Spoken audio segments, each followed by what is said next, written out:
사사기 2장 6절부터 10절까지 말씀을 제가 읽겠습니다.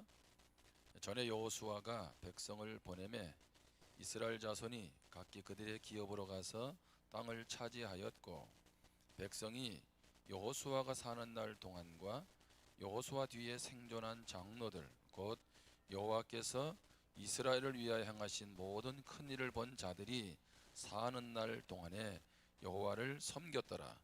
여호와의 종 눈의 아들 여호수아가 110세에 죽음에 무리가 그의 기업의 경내 에브라임 산지 가스산 북쪽 딥낫 헤레스에 장사하였고, 그 세대의 사람도 다 그 조상들에게로 돌아갔고, 그 후에 일어난 다른 세대는 여호와를 알지 못하며 여호와께서 이스라엘을 위하여 행하신 일도 알지 못하였더라.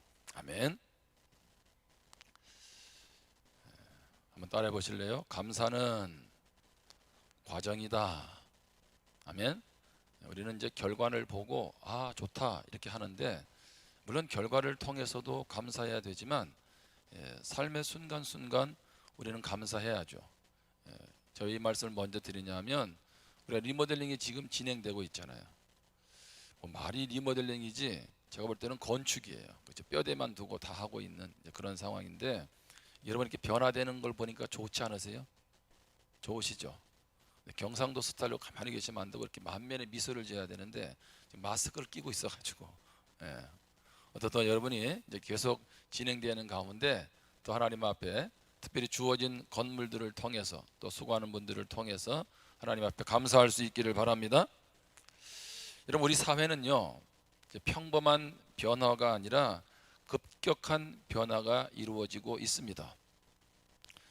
지금 우리가 살아가는 삶의 속도를 맞추기가 힘들어요. 코로나는 10년 미래를 앞당겼다라고 말하지 않습니까?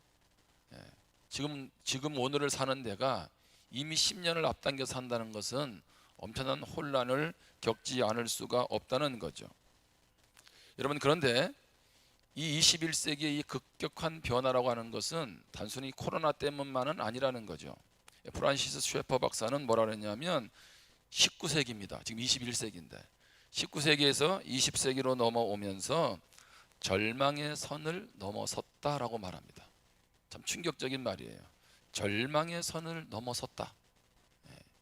이제는 말 그대로 절망의 선을 넘어섰다는 것은 이제는 끝나는 쪽으로 가고 있다, 그런 말 아니겠습니까? 왜냐하면 19세기까지는 절대적인 가치관이 통했다는 것입니다. 그런데 20세기를 넘어오면서 절대적 가치 기준이 무너지고 상대적 가치 기준이 자리를 잡기 시작합니다. 예를 들면 그런 거죠. 성경에서 십계명에서 살인하지 말아라. 그럼 무엇 해야 돼요? 살인하지 말아야 돼요. 간음하지 말라? 간음하지 말아야 돼요. 근데 요즘 시대는 어떻습니까? 그것이 크게 문제가 되지 않는 시대예요. 그렇다고 살인을 함부로 한다는 얘기가 아니라, 굳이 남녀가 결혼을 해야 되나? 남자와 남자가 결혼해도 되고 여자가 여자끼리 결혼하면 안 되나?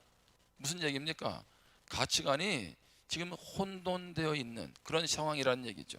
그러니까 다 자기중심적으로 어떤 일을 결정하고 판단한다는 거죠.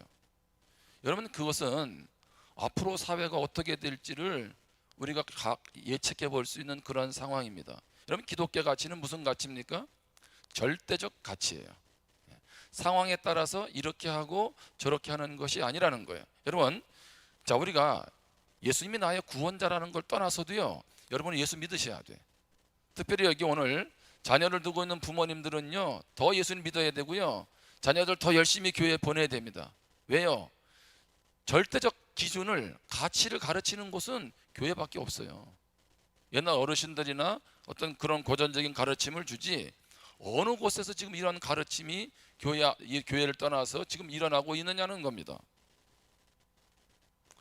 이전 사회는요, 공통적인 사회 윤리가 있었습니다.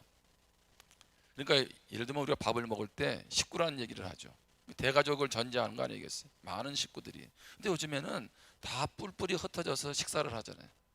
다 개인주의가 팽배해지고, 그래서 한국 사회도 30%가 넘는 사람이 나 홀로 살고 있는 그런 때를 우리가 맞이하고 있습니다. 여러분, 이런 시대에 우리 자녀들을 잘 키운다, 거기에다가 자녀들을 신앙으로 잘 양육한다는 것은 결코 만만치가 않습니다. 여러분, 오늘 본문을 보면 익숙한 본문이에요. 그래서 저도 익숙한 본문인데 익숙하지 않으려고 합니다. 그런데 여러분은 이미 설교 본문을 보면서, 제목을 보면서 무슨 얘기 할지도 잘 알아요. 근데 오늘 본문을 보면서 그런 분들 계실 거예요.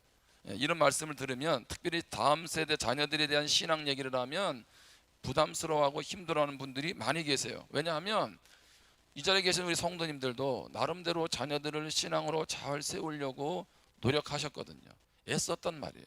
근데 생각보다 자녀가 신앙으로 커주지를 않는다는 거죠. 애를 쓰고 노력을 했는데 결과가 좋지 않다는 겁니다. 그러니까 마음이 힘들다는 거예요. 근데 제가 말씀해 보니까 우리만 자녀 교육, 특별히 신앙 교육에 힘든 게 아니라 믿음의 사람들도 그러한 모습을 보이더라고요. 여러분 잘 아는 사무엘 선지자 아시죠? 사무엘상 21장에 보면요, 백성들을 모아놓고 이렇게 얘기합니다. 내가 여러분 앞에 지도자로 있으면서 잘못한 거, 정직하지 못하고 뇌물 받은 거, 불공평하게 한 게 있으면 이야기해 보시라고. 한 사람도 사무엘에 대해서 이의를 제기하는 사람이 없었어요. 그만큼 그의 삶이 하나님 앞에서 또 백성들 앞에서 어떤 삶이었는지를 보여주는 거죠. 그러면 최소한 사무엘의 아들만큼은 대단한 믿음의 사람이 되어야 되지 않습니까? 여러분, 사무엘 아들 이름 아세요? 엘리사는 알아도 잘 몰라요. 이름이 뭐냐면 요엘이고 아비야입니다. 오늘 듣고 또 잊어버리실 것 같아요. 요엘과 아비야. 근데 그 이름을 보면 이들은 사무엘에 이어서 이스라엘의 사사가 되었습니다. 자, 사무엘상 8장 3절입니다. 그의 아들들이 자기 아버지의 행위를 따르지 아니하고 이익을 따라 뇌물을 받고 판결을 굽게 하니라. 아니, 사무엘 같은 그런 영적인 거장 밑에서 자랐으면 좀 신앙이 반듯하게 자라야 되는데 그렇기는커녕 뭐 아버지는 둘째치고 지금 부끄러운 모습들을 저지르고 있다는 거죠. 한마디로 말하면 사무엘도 자녀 신앙교육, 자녀 교육뿐만 아니라 자녀 신앙교육 실패했다는 겁니다. 존 월머시라는 분이 이렇게 말했습니다. 자기는 결혼하기 전에 자녀 양육에 대한 많은 이론을 배우고 가지고 있고 알고 있었다는 거예요. 그런데 지금은 6명의 자녀를 두고 있는데 어떤 이론도 가지고 있지 않다는 겁니다. 이게 무슨 얘기예요? 내가 한번 자녀를 잘 키워봐야지. 그래가지고 자녀는 어떻게 키워야 되고부터 공부도 하고 책도 많이 읽고 연구도 많이 해서 이제 내 자녀를 이대로 키우면 되겠지라고 했는데 자녀가 이론대로 안 된다는 거예요. 배운 대로 자녀가 바뀌면 좋겠는데 그게 안 된다는 거죠. 안 되니까 요즘에 TV에도 금쪽이가 나오는 거 아니겠어요? 오은영 박사님 나와가지고 자녀들에 대해서 어떻게 양육해야 될지를 가르치잖아요. 그런데 배웠다고 그렇게 한다고 이게 쉽지 않다는 것입니다. 여러분, 그러면 우리가 자녀들의 신앙 교육에 대해서 손을 놓아야 되느냐는 거예요. 그렇게 믿음의 거장인 사무엘도 자녀를 못 키웠다면 뭐 난들 별 수 있겠나. 하나님은 우리의 다음 세대가 오늘 말씀처럼 다른 세대가 되기를 원치 않으십니다. 우리의 믿음의 DNA를 담지 못하는, 주님으로부터 멀어지는 다른 세대가 되기를 원치 않는다는 거예요. 여러분, 오늘 우리가 리모델링을 왜 했나요? 물론 교회 건물이 오래돼서 손을 봐야 되기 때문에 이것저것 손을 대야 되지요. 근데 우리가 리모델링 하면서 가진 생각이 있었대요. 그건 뭐냐면 우리 다음 세대를 위해서 준비해 주자는 거죠. 자, 이만한 건물에 리모델링 하려면 얼마나 비용이 들어가야 될까요? 우리 어른 세대가 어떻든 좀 힘들어도 다음 세대를 위해 준비해 주면 이 토대 위에 우리 다음 세대들이 더 신앙으로 갈 수 있지 않겠느냐. 그런 면에서 우리가 지금 힘을 다하고 애를 쓰는 것 아니겠습니까? 단순히 환경적인 편리함만을 따진다고 우리는 이 리모델링을 선택한 것은 아니라는 거죠. 그렇다면 우리의 다음 세대를 믿음으로 세우려면 어떻게 해야 될까요? 오늘 두 가지를 나누는데 그 첫 번째는 관계에 친밀함이 있어야 합니다. 관계의 친밀함. 제가 오늘 말씀을 전할 때마다 두 가지 포커스를 나눕니다. 하나는 뭐냐면 나와 하나님과의 관계에서, 그리고 나와 자녀와의 관계에서. 자, 먼저 나와 하나님과의 관계입니다. 사사기 2장 10절 말씀입니다. 그 세대의 사람도 다 그 조상들에게로 돌아갔고 그 후에 일어난 다른 세대는 여호와를 알지 못하며 여호와께서 이스라엘을 위하여 행하신 일도 무엇하였다? 알지 못하였더라. 우리가 익숙하게 알고 있는 말씀이죠. 여호수아가 죽었어요. 그리고 여호수아와 함께했던 신앙의 장로들, 지도자들이 다 죽었습니다. 자, 그러면 그들이 가나안 땅에 와서 어떻게 지금 이렇게 누리게 됐는지를, 하나님의 역사했는지를 그들이 알고 신앙을 더 지켜야 되는데, 지금 신앙과 하나님과 상관없이 우상 숭배하고 하나님께로부터 멀어졌다는 거예요. 다음 세대가 신앙이 다른 세대가 되어 버렸습니다. 근데 우리가 성경을 읽을 때 놓치지 말아야 될 거는 그냥 문자 그대로만 읽으면 안 되는 거예요. 여기 오늘 알지 못한다는 알다라는 말이 나오는데, 이 말은요, 이들이 하나님을 정말 몰랐을까요? 아니에요. 여러분, 유대인들이 세계에서 왜 그렇게 뛰어난 인물들이 많이 나올까요? 여러 가지가 있는데 유대인의 임신법에 주목을 합니다. 유대인들은 자녀를 임신하면 엄마가 임신하는 순간부터 시편하고 그다음에 신명기의 말씀을 읽어줍니다. 계속 태아에게 시편과 신명기의 말씀을 읽어줘요. 그리고 성인이 되기까지 얼마나 많은 성경 공부를 하는지 몰라요. 우리가 지금 하는 공부하고는 차원이 다를 정도로 엄청난 공부를 합니다. 그러면 그들이 하나님을 몰라요? 출애굽의 역사를 모를까요? 가나안의 역사를 몰라요? 아니요. 이미 귀가 딸토록 듣고 있고 우리보다 더 많은 성경 구절을 그들은 이미 다 어릴 때부터 암송을 하고 있어요. 그런데 왜 하나님을 알지 못한다라고 말을 할까요? 그 말은 지식적으로는 우리가 말하는 성경적인 지식이 있었는지 몰라요. 하나님이 어떤 분인지 들었는지 모르지만 그들은 인격적으로 하나님을 만나지 못했다는 겁니다. 자, 우리가 신앙생활을 하면서 하나님에 대해서 성경에서 하나님은 이러이러한 분이야 라고 들을 수는 있지만 그 하나님이 나의 하나님으로 경험되는 것은요, 다를 수가 있다는 거예요. 여러분, 요즘 다니엘 기도하시잖아요.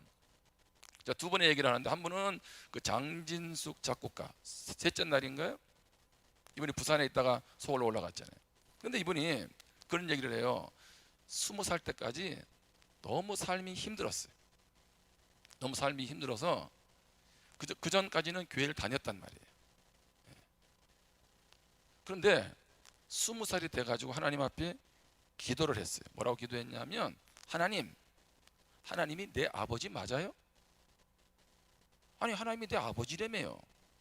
근데 왜 이렇게 내 인생이 힘들어요? 그래서 하나님 앞에 내 아버지가 맞으면 20만 원을 주세요. 그렇게 기도했어요. 오늘 꼭 이 말을 듣고 꼭 적용을 그렇게 하는 분이 계세요. 하나님, 내 아버지 맞아요? 1000만 원 주세요. 예? 근데 왜 20만 원을 너무 돈 문제로 힘들고 어려우니까. 근데 연락이 온 거예요. 과외해달라고. 그래서 그 달에 20만 원을 벌었어요.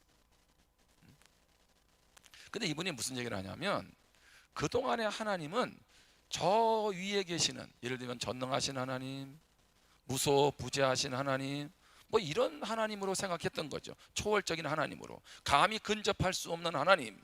그런데 20살 때야 돼서야 그 하나님이 나의 아버지구나 라고 하는 것을 처음으로 경험했다는 거예요. 이 말은 오늘 우리가 교회 안에서 20년 30년 신앙생활에도 똑같은 상황이 될 수 있어요. 한 얘기를 더 할까요? 7일차 강사였던 지선 전도사님이라는 분이 계세요.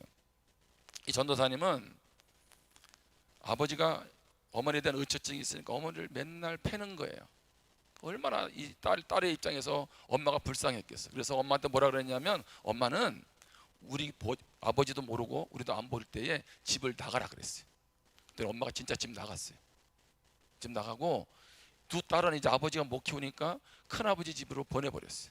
대전에 가가지고 이제 큰아버지 밑에 살아요. 근데 얼마나 힘들었겠어요.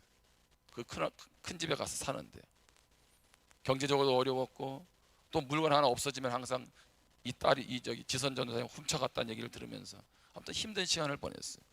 그러다가 어떤 결혼했습니다. 어떤 예수님도 만나고 결혼했어요. 결혼해가지고 그 낳은 아들이 화상을 입어가지고 죽기 일보 직전에 어떻든 간에 생명이 유지가 되면서 화상 치료를 받게 되는 거예요. 여러분 알다시피 이 화상이라는 건요, 어떤 우리 옛날에 성도님이 한 분이 그러더라고요. 화상 치료 받는 거는 마치 지옥을 경험하는 것 같아.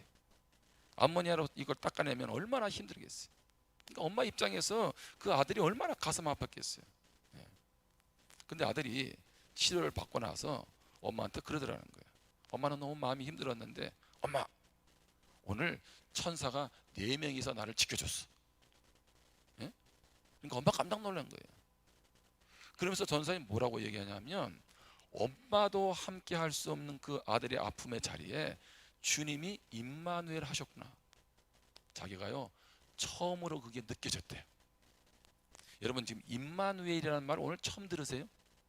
지난주도 제가 임마누엘 얘기하고 설교로 얼마나 이런 얘기를 많이 들었어요. 그런데 그 임마누엘 하나님이 오늘 나의 삶에 느껴지고 경험되고 있느냐는 얘기예요. 남의 하나님은 될지 모르지만 나의 하나님은 아닐 수가 있지 않냐, 그 말입니다. 자, 우리 잘 알고 있는 도마 알잖아요. 도마. 예? 예수님의 12제자 중에 한 명인 예수님이 부활하셨습니다. 제자들을 통해서 부활했다는 소식을 들었는데도 나는 못 믿겠다, 안 믿었어요. 부활의 주님을 도마가 만났습니다. 주님께서 손도 넣어보라고 하면서, 그리고 의심하지 말라고 얘기하죠. 그때 도마가 뭐라 그러냐면 요한복음 20장 28절에 보면 도마가 대답하여 이르되 나의 주님이시요 나의 하나님이시니이다. 지금 도마가 뭐라고 고백해요? 당신의 하나님, 당신의 주님, 이런 말이 아니라, 아니 그 예수님이 나의 주님이시네, 그 하나님이 나의 하나님이시네. 여러분 이 도마의 고백이 우리의 고백이 될 수 있기를 축복합니다. 여러분 하나님이 나의 하나님이 되고 그 예수님이 나의 예수님이 될 때 내 삶에 새로운 역동성이 생기는 거예요. 그럴 때 코로나도 관계없이 내 삶을 승리할 수 있지, 늘 머리로만 듣는 하나님, 지식으로 아는 하나님으로만 머물면 결코 우리의 삶에 변화는 일어날 수 없습니다. 그러므로 오늘 우리 자신이 먼저 하나님과 친밀함의 관계를 회복해야 돼요. 자, 그러면 자녀와의 관계는 어떻게 해야 될까요? 제가 자녀에 대한 설교를 많이 하지 않습니까? 그래서 오늘 깨닫는 것이 뭐냐면, 자녀 사이에 우선해야 될 것은 관계의 친밀함입니다. 부모와 자녀가 친밀해야 부모가 하는 말을 자녀가 귀담아 들을 것 아니겠어요? 그러면서 부모의 모범 중요합니다. 대개 이런 분들이 계세요. 이렇게 이제 막 오늘같이 이렇게 뭐 다음 세대 자녀의 교육에 대한 설교를 하면 꼭 그걸 집에 가서 바로 적용하는 분들이 계세요. 그럼 자녀들은 바로 알아챕니다. 오늘 목사님한테 무슨 설교 들었는데. 이게 뭐 한 번은 될지 모르지만 그렇게 해서 관계성이 친밀해지는 것은 아니에요. 여러분 예수님이 우리와 관계를 표현하실 때 어떻게 표현하시나요? 부모와 자녀, 신랑과 신부. 예수님은 우리의 신랑, 우리는 신부. 그 다음에 그리스도의 몸, 우리는 그리스도의 지체, 이런 표현을 쓰지요. 근데 예수님은 또 우리에게 놀라운 표현을 하세요. 그게 뭐냐면 친구가 되신다는 거예요. 자, 나사로가 죽었어요. 죽은 지 나흘이 되었습니다. 나사로에게 예수님이 찾아가십니다. 자, 요한복음 11장 11절 말씀입니다. 이 말씀을 하신 후에 또 이르시되 우리 누구? 우리 친구. 우리 친구 나사로가 잠들었도다. 그러나 내가 무엇하러 가노라? 깨우러 가노라. 아멘. 예수님은 죽은 나사로를 나의 뭐라고 불러요? 친구라고. 물론 여러분은 예수님이 나의 친구라고 하고 맘먹으면 안 됩니다. 근데 예수님이 나사로를 향해서 친구라고 하는 얘기는 얼마나 관계가 친밀한지를 보여주고 있는 것 아니겠습니까? 여러분 예수님이 성경에 보면 우리 같은 사람 정도의 친구가 되면 이해를 하겠는데, 죄인들, 세리, 그죠? 창기, 그 당시 여자들 인구의 카운트에 들어가지도 못하는, 그죠? 이런 사람들의 친구가 되어 주신다 그래요. 자, 예수님을 왜 많은 사람들이 믿게 될까요? 특별히 죄인들이 왜 믿을까요? 물론 예수님이 뭐 기적도 행하고 능력도 행해서 그들이 예수님 우리와 다른 분이구나 라고 예수님을 믿기도 하지만, 제가 볼 때는요 또 다른 고리가 있어요. 그게 뭐냐면 예수님은 죄인들의 무엇이 되어 주었어요? 친구가 되어줬어요. 그럼 어떻게 할 수 있어요? 같이 밥 먹었어요. 사람 취급도 안 하는 그들과 같이 밥 먹으니까 그들이 뭐예요? 마음을 열지 않았겠어요? 이분이 누굴까? 이분이 누굴까? 그러면서 그 예수님 앞에 그들이 구원자라고 고백하며 나아갔을 것입니다. 여러분, 자녀와의 관계에서 친밀해지기 위해서 뭘 해야 될까요? 뭐 여러 가지가 있겠죠. 근데 제가 볼 때 자녀와 친밀함을 갖기 위해서 중요한 건 뭐냐면 공감이에요. 공감. 그러니까 상대방의 아이들의 마음을 잘 헤아려주고 만져주는 거죠. 공감해주는 거죠. 제가 이제 이걸 갖다가 일명 직업병이라 그러는데요. 우리 아이가 어떤 일이 있거나 하면은 제가 이제 집에서 가르치기 시작합니다. 성경적 가르침을 플러스해서. 그럼 항상 우리 막내가 하는 얘기가 있어요.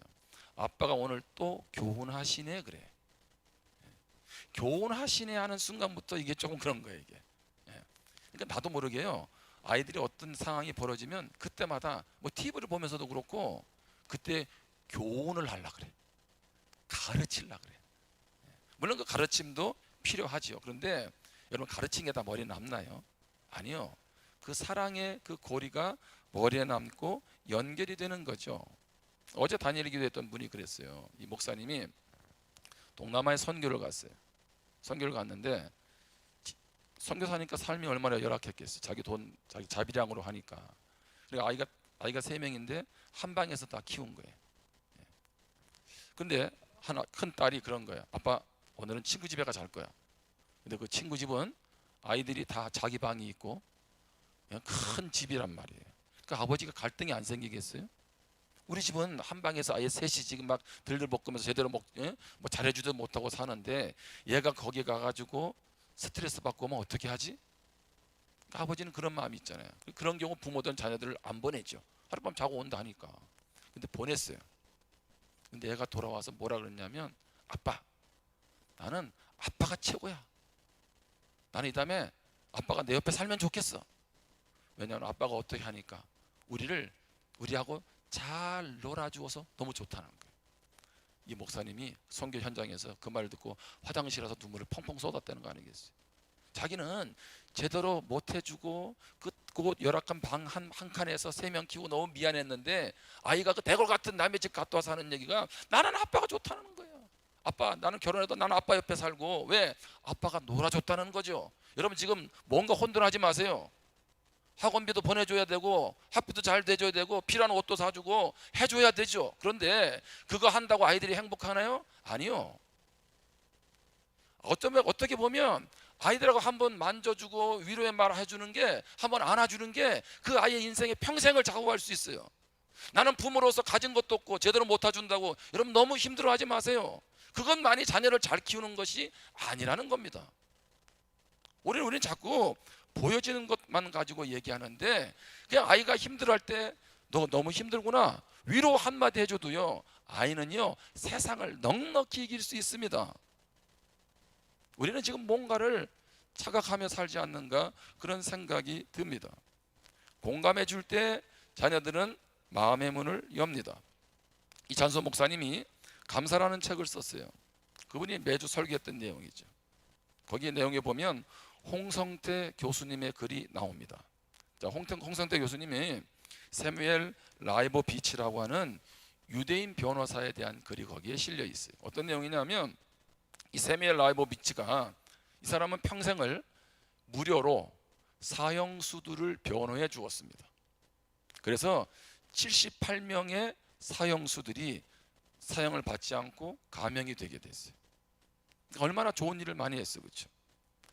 자, 이 사무엘 보비치라고 하는 변호사가 어느 그 장소에 가서 강연을 하게 되었습니다.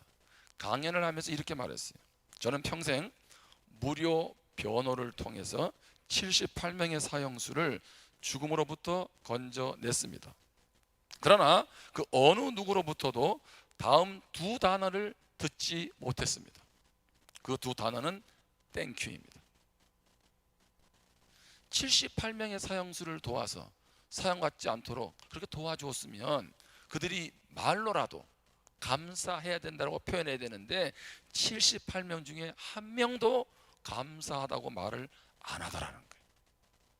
그러면서 홍성태 교수님이 그런 분석을 합니다. 왜 그러면 그들이 그렇게 감사를 안 했을까?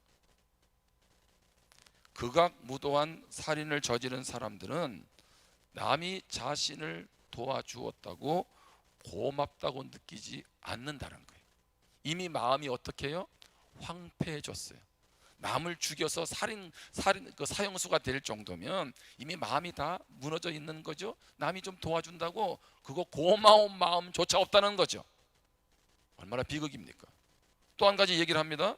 자, 그러면서 그런 중에도 개 중에는 감사의 마음이 일어나기도 한다는 거예요.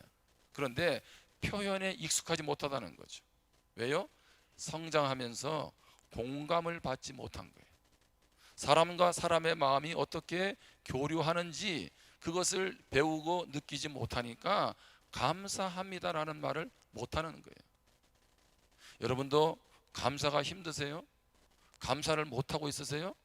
제가 볼 때는요, 그것도 병입니다. 어떻게 보면 그분의 인생 속에 많은 상처와 아픔 속에서 그것을 잊어가고 있어요. 저는 감사 안 한다는 것을 한 번도 병이라고 생각하지 않았는데 이번에 말씀을 준비하면서 그런 깨달음이 왔어요. 감사는 안 한다는 건요, 병이야. 이거는 뭐 해야 돼요? 치료해야 돼요. 이 이야기는 일부에도 안 했어요. 제가 그 사이에 깨달아진 거죠. 그렇죠? 여러분, 우리 자녀들을 공감해 줄 수 있기를 바랍니다. 말 한마디라도. 그렇죠? 그렇게 하면서 간격을 좁혀가세요. 두 번째로, 다음 세대를 믿음의 세대로 키우려면 어떻게 해야 될까요? 감사하는 마음을 가져야 합니다. 여러분, 사사기에 감사라는 말이 나와요? 한번 잘 보세요. 감사라는 말. 자, 사사기는 여호수아가 죽고 나서 똑같은 패턴을 반복합니다. 그게 뭐냐면 이스라엘 백성들이 하나님을 떠나요. 죄를 지어요. 죄를 짓고 하나님께서 이제 끝내버리시면 되는데 아무튼 징계를 하세요. 돌이키라고. 징계를 내리면 이웃 족속들로부터 힘들게 하면 그때서야 아이고 우리 잘못했구나, 하나님 용서해 주세요 라고 회개합니다. 그러면 하나님께서 그들을 사사를 보내서 구원해 주세요. 그리고 사사가 있는 동안에는 나라가 평안해집니다. 그런데 사사가 죽고 나면 다시 패턴을 반복하죠. 또 죄짓고 또 하나님의 징계를 받고 또 하나님 앞에 회개하고 또 하나님 용서를 받고 그리고 다시 평안해지고, 이게 계속 반복이 돼요. 자, 목사님 오늘 방금 전에 얘기할 때 사사기에는 감사하는 말이 없는데 제가 가만히 말씀을 보니까요, 사사기 말씀은요 전부 다 감사야. 왜 그럴까요? 하나님은 왜 이 패턴이 반복되는 것을 사사기에서 계속 우리에게 보여줄까요? 그 말은 이러한 역사를 반복하지 말라는 거죠. 하나님을 떠나서 죄 짓고 그래서 징계받는 그런 부끄러운 인생, 가슴 아픈 인생을 반복하지 말라는 거죠. 그렇게 말씀을 받으니까 내 안에서 무엇이 일어납니까? 하나님 앞에 감사가 일어나잖아요. 이왕이면 하나님의 은혜가 임해서 사사가 있는 동안 평온했더라고 하는 평안이 임하면 되잖아요. 그렇게 살아가면 되지 않습니까? 그런데 왜 자꾸 죄 지어서 하나님께로부터 징계받는 그런 아픈 인생을 살아가느냐는 거죠. 그렇게 살아갈 필요가 없고 그렇게 하지 말라고 하나님이 말씀을 통해서 계속 반복적으로 들려주시니 감사하지 않습니까? 하나님을 떠남으로 올 수 있는 아픔을 겪지 말라는 하나님의 마음이 느껴지니까 감사할 수밖에 없다는 거죠. 자, 죄를 지어서 심판받아도 아무런 할 말이 없는데 그들을 다시 회복시켜 주시니 하나님의 은혜를 생각하니 감사하지 않습니까? 내 인생 하나님 앞에 참 부끄럽고 정말 하나님 앞에 나아갈 때마다 고개조차 들 수 없는 부끄러운 나인데도 불구하고 하나님이 끊임없이 은혜를 부어주시고 다시 품어주시니 감사하지 않나요?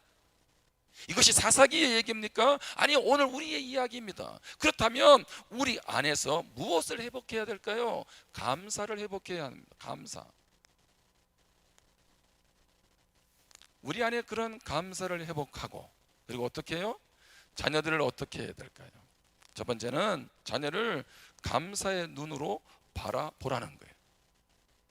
여러분, 사람은 어떤 시각을 가지고 상대를 보느냐가 중요합니다.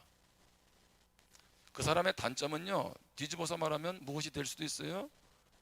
장점이 될 수도 있지 않습니까? 자, 어떤 분은 너무 느려요. 뭘 하나 결정하려면 너무 느려 터졌다고. 근데 뒤집어 생각하면요, 이분은 참 신중한 거 아닌가요? 어떤 일을 결정할 때 빨리 안 하고, 그렇죠? 이렇게 표현할 수 있잖아요. 자, 무슨 얘기냐면 우리 자녀를 볼 때마다 얘는 이 다음에 뭐가 될까? 행동 하나하나 늘 속만 썩이고. 여러분, 그런 식으로 자녀를 보면 자녀가 마음에 찰 것이며 자녀는 그걸 눈치챌 것이고 그의 인생이 어떻게 되겠느냐는 거예요.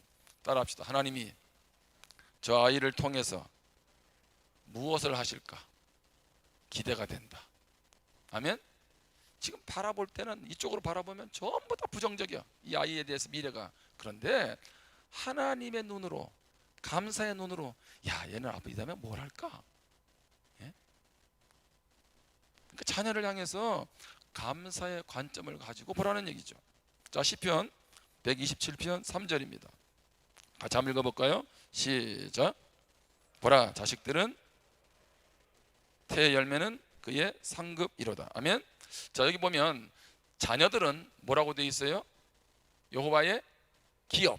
이 말을 잘 들으셔야 돼요. 이게 무슨 얘기냐 하면, 많은 성도님들이 지금 착각하고 있는 게 뭐냐면 내가 낳았으니까 내 자녀라는 거. 아니요, 여러분, 그 큰 오해하고 계세요. 성경에서는 누구의 자녀? 여호와의 기업. 그러면 누구의 자녀라는 겁니까? 하나님의 자녀라는 거예요. 목사님, 그러면 우리는 뭐예요? 우리는요, 청직이에요. 하나님의 자녀를 나에게 선물로 주셨으니까 내가 하나님의 뜻 가운데서 그들을 믿음으로 잘 세워가는 청직이, 이게 부모입니다. 공부를 위해서 이것저것 투자도 해야 되겠지만 그러면서 하나님께로부터 멀어지고 있다면 지금 직무 태만이에요. 지금, 그렇죠? 직무유기예요. 직무유기. 우리가 신앙으로 자녀들을 세워가야 돼요. 왜? 하나님의 자녀거든요. 이 인식이 없으니까 자꾸 내 생각, 내 방법으로 주입한다는 거죠. 제가 올해 고3들을 보니까 청소년 중에 제일 주일날 열심히 나온 학생들이 고3이더라고. 너무 이게 얼마나 저는 감사한지 몰라요.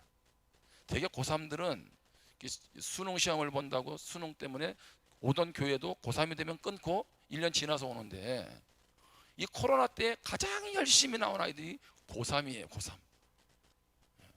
얘네들은 3 중에서도 제일 좋은 고3을 먹어서 그런 거예요. 그럼 들어보셨나요? 얼마나 감사한지 몰라요. 그래서 성경은 내 자녀가 아니니까 어떻게 해요? 자녀를 노엽게 하지 말라 그래요. 내가 열받는다고 자녀한테 감정 쏟아붓지 말라는 거죠. 함부로 대하지 말라는 거죠. 여러분, 때로는 자녀의 모습이 눈에 안 들 수도 있어요. 그런데 감사의 눈으로 보고, 그것이 뭐예요? 하나님의 눈이잖아요. 감사로 양육해야 돼요. 자, 데살로니가서 5장 16절에 보면 항상 기뻐하라, 쉬지 말고 기도하라, 범사에 무엇하라? 감사하라. 그렇죠? 이것이 그리스도 예수 안에서 우리를 향한 뜻이라고 되어 있잖아요. 그래서 여기 범사에 감사라는 단어 있죠. 이 원어가 뭐냐면 유라는 말이 있는데 그게 좋다라는 말이고요, 카리스라는 은혜라는 말과 합성어예요. 그러면 감사라는 말은 뭐냐면 하나님이 하신 일은 다 좋다, 그런 얘기. 자, 범사에 감사하라 그래요. 자, 감사라 뜻이 뭐라고요? 하나님이 하신 일은 다 좋대요. 그러면 여러분들이 범사에 감사한다는 것은, 자, 하나님이 하신 일이 다 좋으니까 범사에 감사할 수밖에 없는 거예요. 자, 이런 감사는 위험합니다. 무슨 얘기냐면 성경에 범사에 감사를 했으니까 난 무조건 감사해, 물론 뜻은 알겠어요. 근데 그렇게 생각 없이 범사에 감사한다면 안 돼요. 어떻게 해야 될까요? 감사를 찾아내야 돼요. 따라합시다. 자녀의 모습에서 감사를 찾아내라. 무조건 성경 구절에 범사에 감사를 했으니까 감사하는 게 아니라 왜 범사에 감사해야 되지? 지금 이 상황은 감사할 수 없는데 하나님이 좋다 하니까 그럼 여기서 뭘 좋은 걸 찾아내야지? 찾아내야죠. 우리 심상현 집사님이 병원에서 퇴원을 했어요. 오른쪽 기부스를 하고.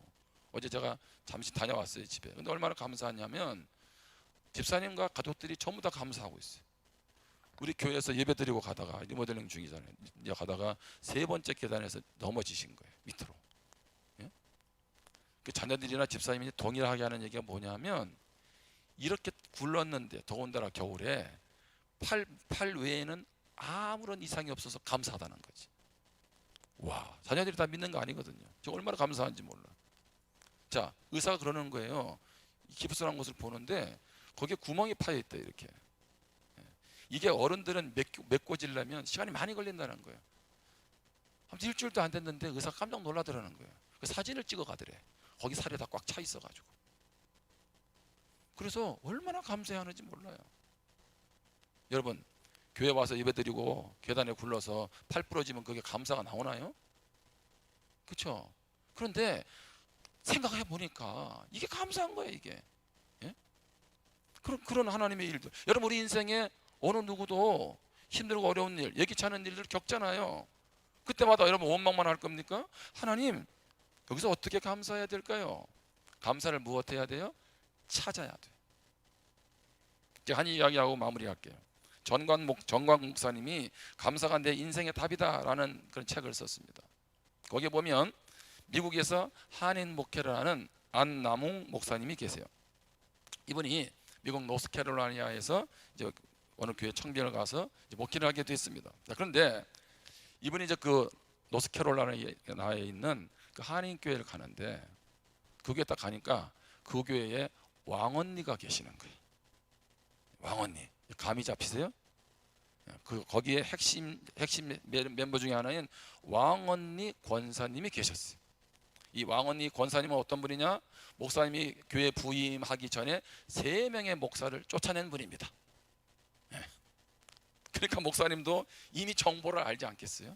그래가지고 아무튼 이분 마음을 서로 상하지 않게 하려고 잘 했는데 어느 날 왕언니가 삐져버렸어요. 사소한 일로 문제가 생겼어요. 목사님이 얼마나 스트레스를 받았으면 밤에 가위가 눌릴 정도로. 그래서 이제 목사님이 나도 이제 교회를 떠나야 되겠다, 사표를 내려고 작정을 한 거죠. 근데 목사님 사표 내기 전에 그래도 목사잖아, 그렇죠? 기도를 했대요. 3일간 금식을 했대.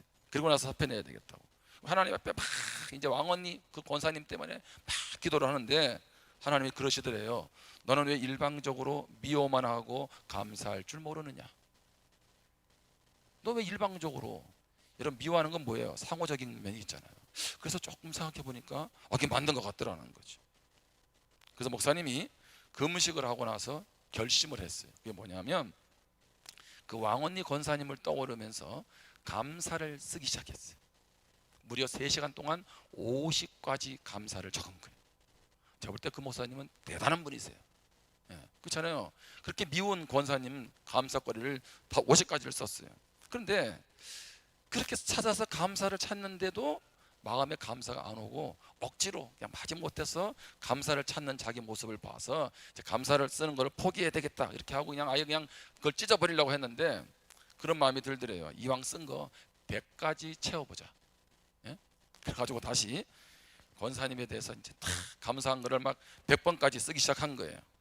자, 그런데 써내려가는 가운데 하나님 이런 마음을 주시더래요. 권사님도 그러고 보니까 나름 괜찮은 면이 있었네. 그렇지 않겠어요? 50가지가 넘어가지고 지금 100가지로 감사를 써내려가는데 쓰다가 그런 깨달음이 온 거예요. 이분도 괜찮은 면이 있었네. 내가 너무 미워만 했네. 그래가지고 내가 이제 이 미움의 안경이 문제였구나. 물론 그분도 잘못 안 했겠어요. 그러면서 이분이 100가지 감사를 다 써가지고 얼굴과 얼굴 마주치기는 힘드니까 권사님 집에 우체통에다가 그걸 써서 집어넣은 거예요. 권사님 반응이 와야 되지 않겠어요? 반응이 안 오는 거예요. 3일이 지나도. 주일이 됐는데 권사님이 짱 하고 나타났대요. 얼굴에 환한 미소를 띠고, 그리고 목사님께 이렇게 말하더랍니다. 목사님이 사람이세요? 여러분, 이 말을 들으면 아주 기분이 묘해지죠. 목사님이 사람이세요? 나는 목사님을 쫓아내려고 그렇게 못되게 굴었는데 100가지 감사라니요. 그날 아침에 저는 편지를 읽고 출근하다가 눈물이 너무 쏟아져서 하마터면 사고 날 뻔했습니다. 권사님이 그 100가지 감사를 보고 나서 어떻게, 자기가 자기를 알잖아요. 회개가 일어난 거죠. 그리고 잘 살았더라 뭐 이런 겁니다. 그래서 이때부터 이 안 목사님이 100가지 감사 운동을 벌리기 시작한 거예요. 여러분, 요즘에 교회 말고도 일반 기업체도요, 얼마나 감사 운동 많이 합니까? 여러분, 자녀가 지금 너무 마음에 안 드세요? 그럼 오늘부터 일주일 동안 100가지를 한번 써보세요. 하루에는 힘들어서 안 되니까. 그렇죠? 한번 해보세요. 그리고 났는데도 마음이 안 바뀌면 저한테 물어보지 말고 하나님께 물어보세요. 감사를 찾아내야 돼. 여러분, 느헤미야 50의 감사대행진 왜 합니까? 뭐 프로그램으로 한다고 되겠어요 이게? 여러분들이 정말 삶에서 감사하세요. 저 뒤에 아직도 더 감사 노트가 남아 있는데 왜 저렇게 비워놓는지 모르겠어요. 이미 가져가도 벌써 가져갔어야 되는데. 이거는 단순한 하나의 프로그램이 아니라 여러분의 삶에 감사가 깊이 자리 잡아야 돼요. 다음 주일은 무슨 절이에요? 다음 주일은 추수감사절. 여러분이 잊어버릴까봐 문자를 그렇게 보냈잖아요. 부활절이라고. 에? 다시 한번 확인시키려고 뭐라 그랬어요? 무슨 추수감사절. 다음 주는요, 추수감사절입니다. 추수 슬픈 절이 아니고, 여러분 하나님 앞에도 감사하고 자단을 통해서도 감사하고, 여러분 코로나 상황에서도 감사할 수 있기를 바랍니다. 할렐루야. 찾아보면 감사가 얼마나 많겠어요. 여러분, 이도저도 안 돼요? 친밀감도 멀어지고 감사도 어렵습니까? 그러면 자녀를 위해서 기도하세요. 마크 패터슨이 자신의 책 자녀의 삶의 기도의 울타리를 철학해서 이렇게 말합니다. 당신의 기도가 자녀의 운명을 결정할 것입니다. 당신이 자녀들을 위해 남길 수 있는 최고의 유산은 기도입니다. 이도저도 안 돼요? 기도하세요. 기도하는 자녀 망하지 않고, 기도하는 자녀 하나님이 반드시 회복시켜 주실 줄 믿습니다. 기도하겠습니다. 우리 주신 말씀을 우리 마음 가운데 한번 새기면서 감사를 회복하기 위해서 또 결단하면서 기도합니다.